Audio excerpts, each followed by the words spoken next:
Ara ens trobem aquí de la Selma, en una de les vinyes més altes de tot el Penedès, el que és la denominació d'origen.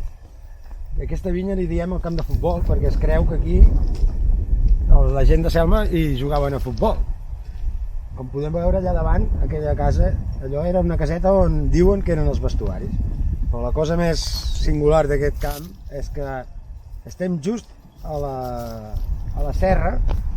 Diguéssim que si tirem una galleda d'aigua, allà anirà cap al Gaià, i si la tirem aquí anirem a la conca del Foix. Per tant, aquesta és una de les últimes vinyes de la zona de Penedès.